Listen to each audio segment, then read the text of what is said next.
नमस्कार, प्रणाम। Information with पीके पर सभी सहारा पीड़ित जमाकर्ताओं व सम्मानित कार्यकर्ताओं का हार्दिक स्वागत है, वंदन अभिनंदन है। दोस्तों, सहारा भुगतान को लेकर पूरे देश में दमखम मचा हुआ है। भारत देश के लगभग 12 से 13 करोड़ सहारा पीड़ितों का पैसा काफ़ी मात्रा में सहारा इंडिया की अलग अलग सोसाइटियों में फंसा हुआ है।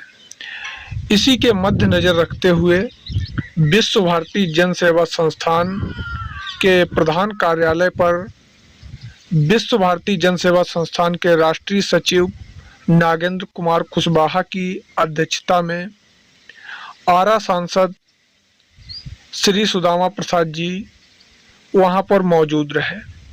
वहां पर उन्होंने सहारा पीड़ितों को किस प्रकार से अपना मोटिवेशन दिया कि हम सहारा के जितने भी पीड़ित जमा करता हैं उन सभी का भुगतान ब्याज सहित करवाने का वादा करते हैं। और सदन में फिर से काफ़ी तेज़ी के साथ सहारा पीड़ित के भुगतान हेतु अपनी आवाज़ को सरकार के समक्ष रखेंगे।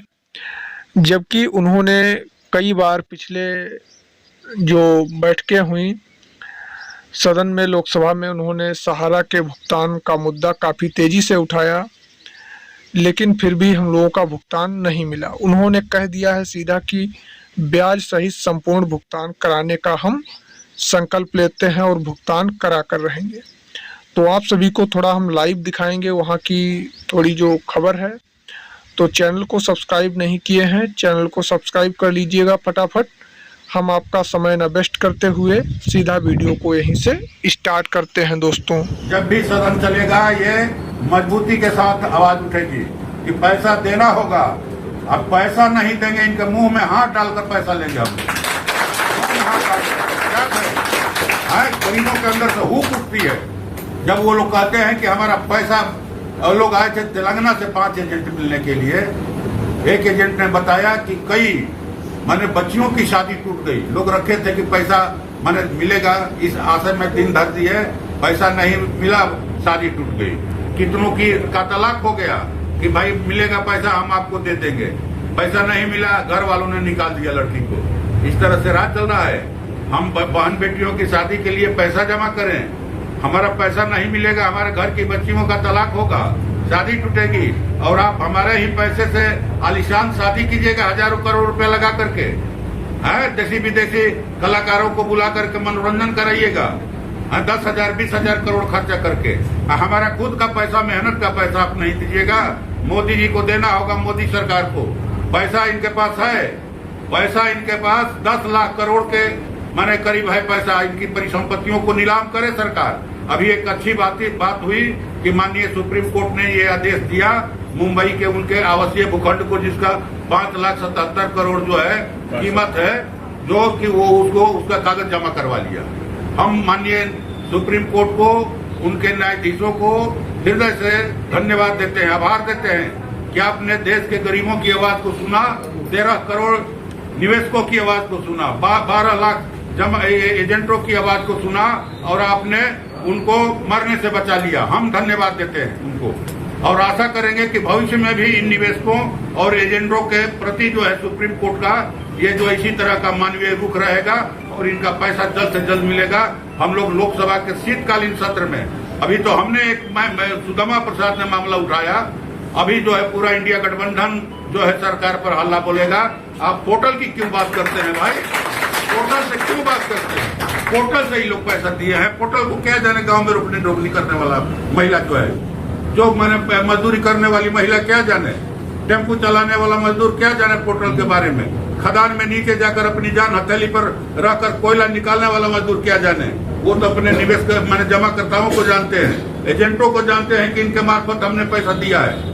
आप उनके मार्फत सहारा पैसा दे, एजेंटों के माध्यम से दे, हम लोग ये मांग करते हैं। और माननीय निर्मला सीतारमण जी ने, माननीय वित्त मंत्री जी ने कहा हम तो पैसा देना चाहते हैं, लोग लेना नहीं चाहते। वाह, क्या तमाशा चल रहा है।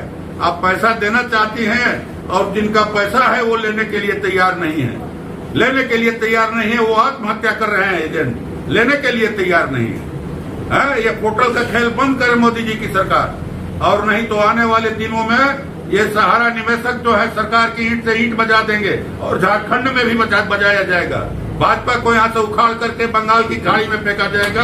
ये हम लोग प्लान कर रहे हैं, ये सरकार बनाने का सपना देख रहे हैं, उखाड़ करके फेंकेंगे हम लोग। अभी विलय हुआ मासद का भाकपा माले में परसों दिन गोल्फ मैदान में ये आपको रैली थी, एकता रैली। इससे हम समझते हैं कि वामपंथी दलों को, लाल झंडे की ताकत को, जो मेहनत कशों की लड़ाई लड़ते हैं किसानों की, मजदूरों की, उनकी लड़ाई को मजबूती मिली है। और आने वाले दिनों में झारखंड को माने कहा जाए कि पूरी तरह से माने गरीबों का अधिकार हो, आदिवासियों का अधिकार हो, दलितों का अधिकार हो, किसान मजदूरों का, छात्र युवाओं का, इसके लिए हम लोग मिलजुल कर लड़ाई लड़ेंगे। और आप सहारा बंधु, इन्होंने जो बताया है कि झुग्गी झोपड़ियों में रहने वाले गरीब परिवार के जितने भी सदस्य हैं उनका पैसा सहारा में फंसा है, और शहर से निवास करने वाली, झाड़ू पोछा करने वाली महिलाओं का, दलित वर्ग के लोगों का पैसा फंसा हुआ है। ग्रामीण परिवेश से मजदूर किसान वर्ग का पैसा सहारा में फंसा हुआ पड़ा है, और ये पैसा न मिलने से उनको तमाम बाधाओं से सामना करना पड़ रहा है। तो ऐसी स्थिति में इन्होंने संकल्प लिया है, या कह सकते हैं इन्होंने जो निश्चय किया है, तो उस निश्चय को पूरा करने का साथ ये करेंगे। और दोस्तों, आप लोग स्वयं देख चुके होंगे, पिछले कई बार इन्होंने लोकसभा में सहारा के मुद्दा को उठाया, सरकार के समक्ष बातों को रखा, तो वहाँ से कुछ रिस्पॉन्स मिला नहीं। तो कम से कम ऐसे एक सांसद हैं, इनके लिए थोड़ा बहुत धन्यवाद तो बनता ही है। तो मैं अपनी ओर से बहुत बहुत धन्यवाद देता हूं। कम से कम 12 से 13 करोड़ सहारा पीड़ितों के भुगतान हेतु अपना वर्चस्व दिखाना, बातों को सरकार के समक्ष रखना, क्योंकि सांसद हैं भाई, कोई ऐसा वैसा थोड़ी ना है जो बात नहीं रख सकते हैं। बात हर एक रखने का अधिकार है भारत के नागरिक के पास। और भुगतान मिलने न मिलने की बात अलग है, भुगतान तो मिलेगा ही, जब सांसद जी ने कहा है। और सुप्रीम कोर्ट में भी सुनवाई हो चुकी है, तो बहुत ही जल्द हम लोगों के भुगतान को लेकर आगे चर्चाएं होने वाली हैं। और जो नागेंद्र कुमार कुशवाहा जी का एक केस लिस्टेड था, उस केस की सुनवाई नहीं हो पाई थी 3, 4, 5 सितंबर में, तो उसकी अगली डेट मिली है। हमने बताया था 15/10/2024 15/10/2024 को उसकी सुनवाई होगी। उसके बाद में देखते हैं क्या होता है, तो उसकी जानकारी आप सभी को देखने को मिलेगी। तो मिलते हैं फिर नेक्स्ट नए वीडियो में, तब तक के लिए जय हिंद, नमस्कार दोस्तों।